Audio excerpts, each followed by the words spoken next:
from outcomes tsaka student outcomes in other context of accreditation, sometimes it is almost the same, no? So ito naman si program objectives, ito naman yung objective ng mismong program, which is the civil engineering program. So ano ba yung mga objective natin? So ayan, presentation and introduction of fundamental math, sciences, and other core engineering principles. So yun yung sa curriculum. So dapat mai-introduce lahat yon, just even the fundamentals ng mga different core engineering principles doon sa kada field of specialization. Kaya meron kayong iba-ibang subjects per specialization. So discussion of the importance of effective communication, leadership management, and organizational skills among single and multidisciplinary sectors. So ito naman maraming pwedeng pagkuhaan on how we are going to attain this objective, no? It could be the student organizations, di ba? May mga student organization kayo, may mga clubs, may mga different activities that you can develop communication, leadership kasi nagiging officer kayo, management and organizational skills, no? In the different sectors in the institution itself. So dapat active ang mga students, and the department should encourage students to join those groups, no? Provision of avenues for students to utilize their knowledge. Anong mga avenues 'yon? It could be mga activities ng organization. It could be quiz bee. It could be mga research competition. Ito yung mga dinadayo kayo kung saan-saan para ma-develop yung knowledge nyo in the different fields.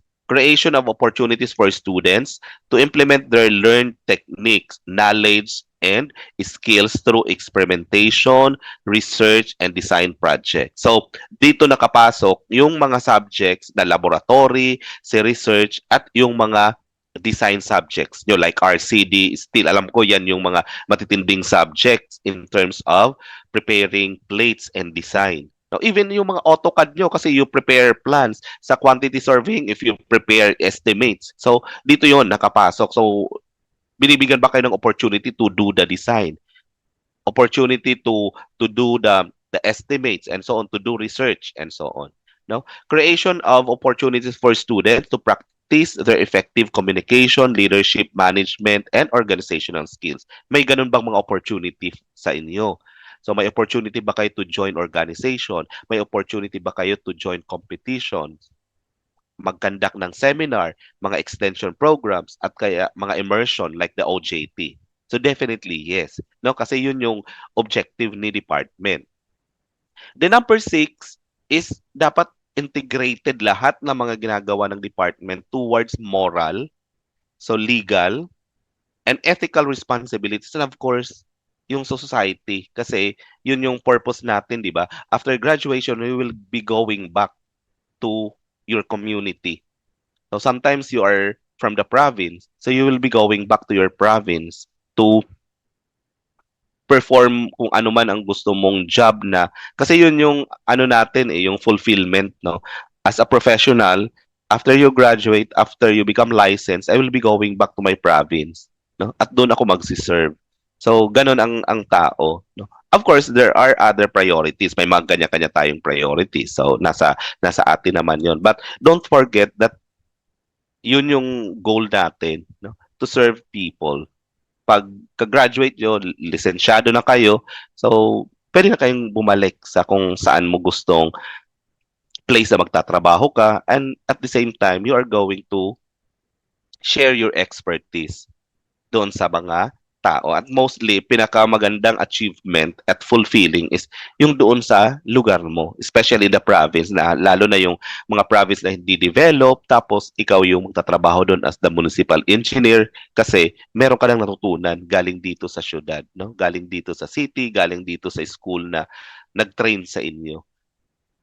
So again, ito yung mga student outcomes and the indicators. Yan kung paano, hindi naman na ninyo ano to yung sakop yung mga indicators, but then it is how the department will measure. Yan yung role ng indicator.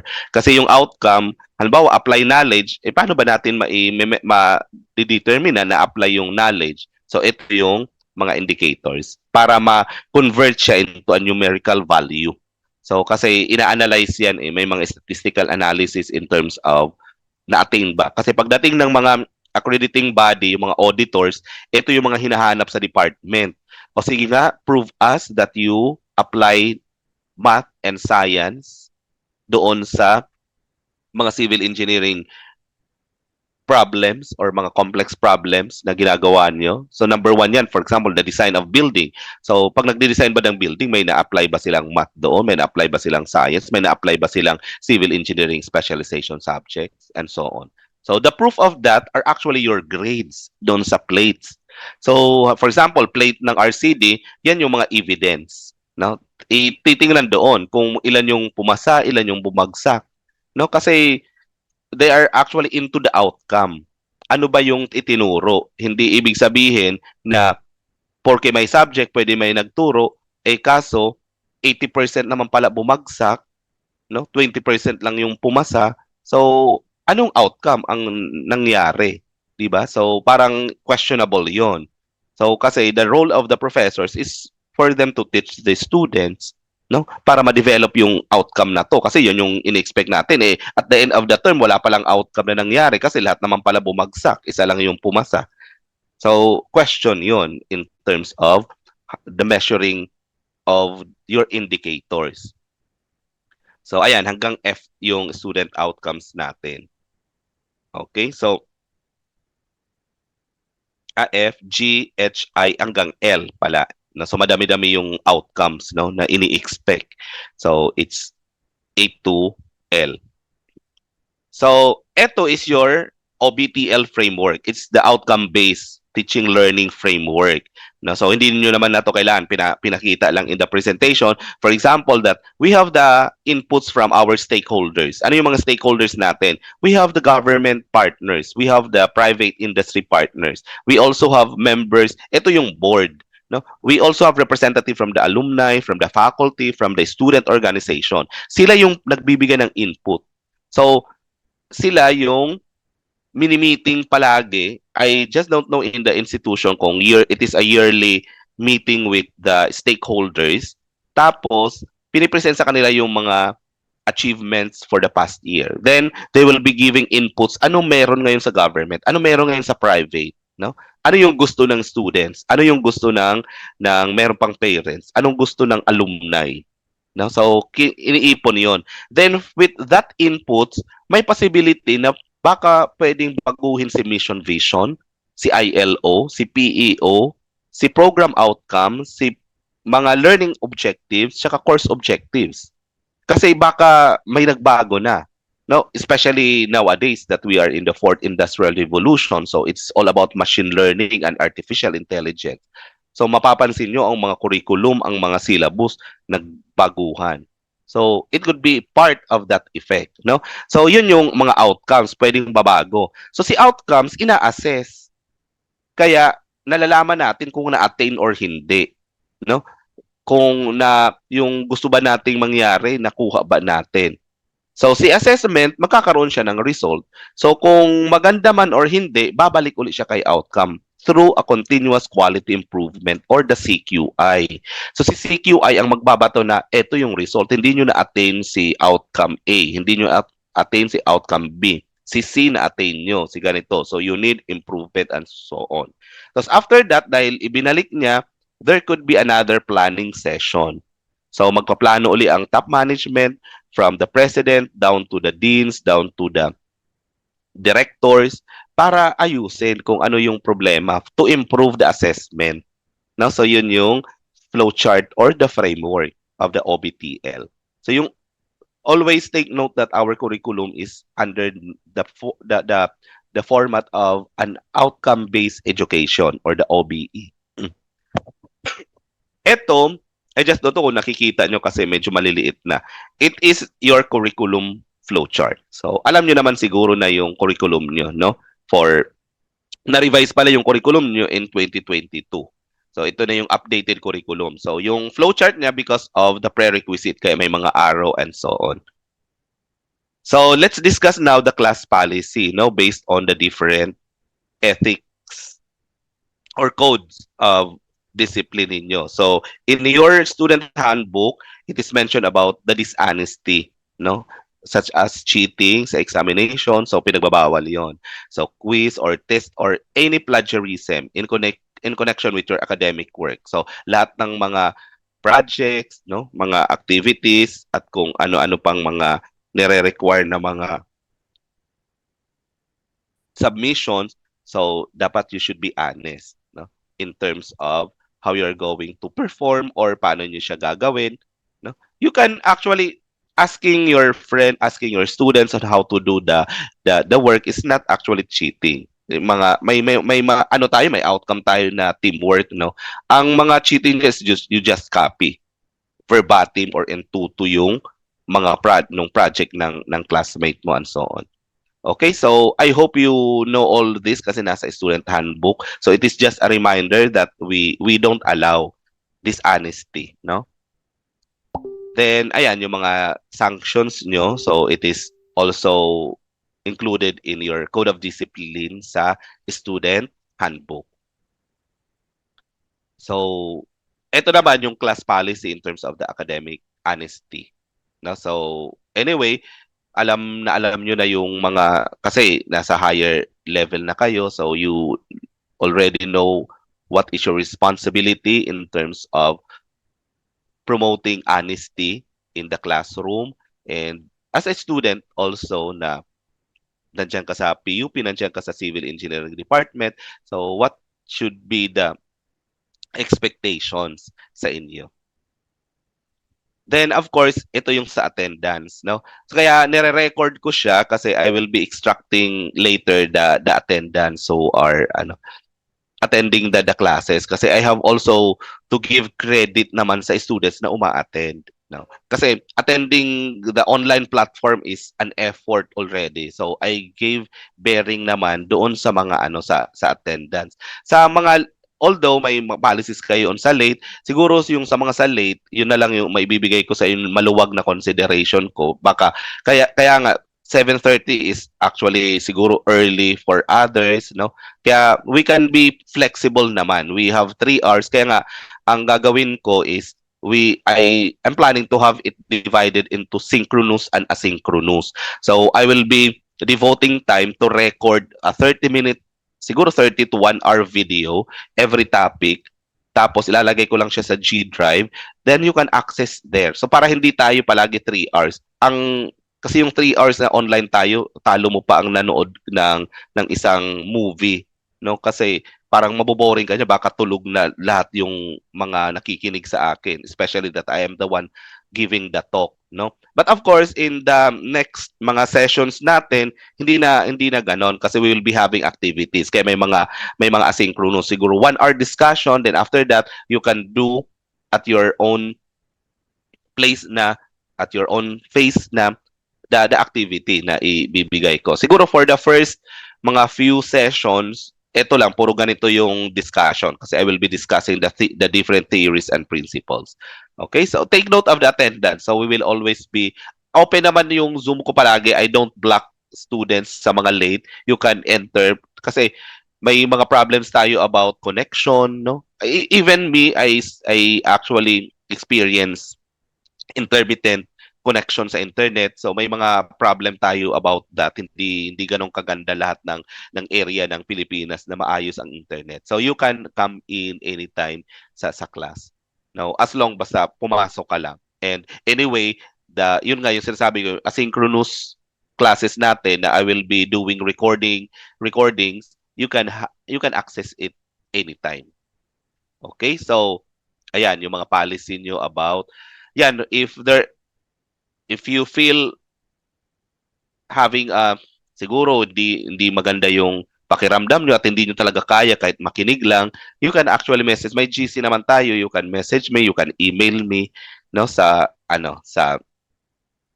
doon sa GC natin kung if you are not feeling well or talagang you require medical care, no. So grading system, ayan naman yung grading system. I hope it's clear naman na sa inyo. Nasa student handbook din naman yan.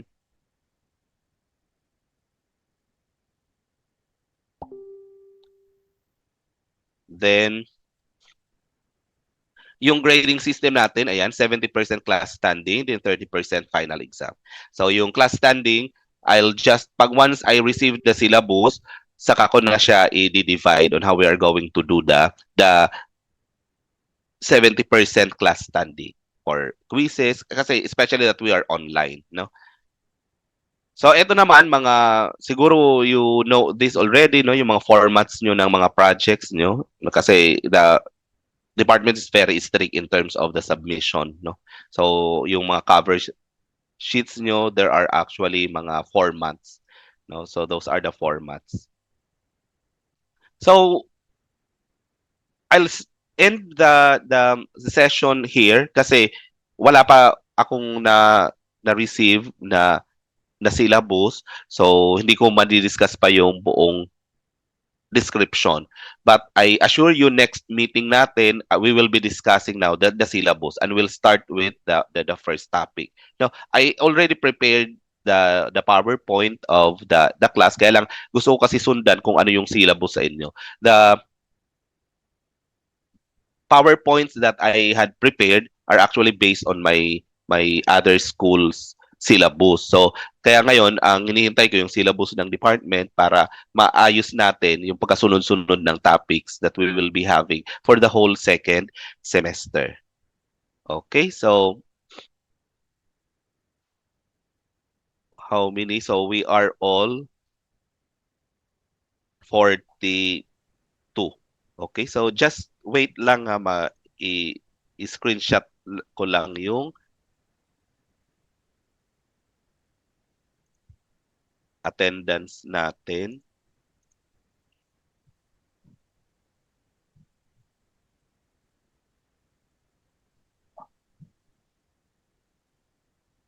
Before we leave.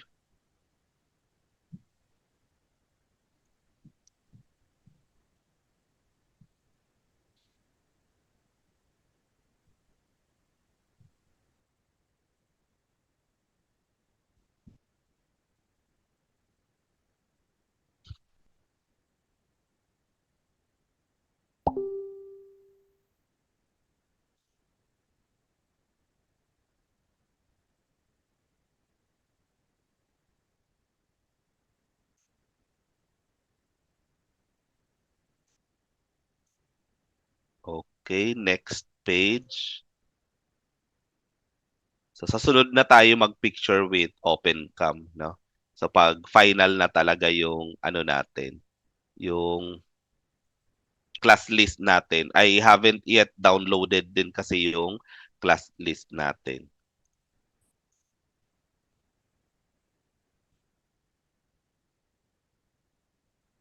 So ayan, so 43, 44 tayo lahat, pang 44 ako. So more than 40 pala ang nasa class. Okay, so I think that's it for now. So at this age, it's 8:33. So we have 1 hour lang yung orientation. So hopefully ganyan din tayo sa next week. Tapos ma-prepare ko yung mga videos. So yun yung setup natin, no, for the whole semester. So ang finals lang, ang pagkakaalam ko kasi yung final tsaka yung departmental exam, it will be conducted in a face-to-face setup. Okay, so ayan, so I'll call it done and I will dismiss all of you so you can actually na-screenshot ko na. Kailan may pumapasok pa baka yung mga naputulan. Okay, so good morning and thank you. So saka tayo mag-formal introduce siguro next session. So we can open our cam next session. I'll introduce myself formally tapos sa inyo. So ito kasi ang instruction sa amin is for orientation at sana na-orient ko kayo about the institutions, mission, visions, and CLO. Okay, so ayan, that's it. So thank you for attending and see you next Friday. Thank you po. Thank you, sir.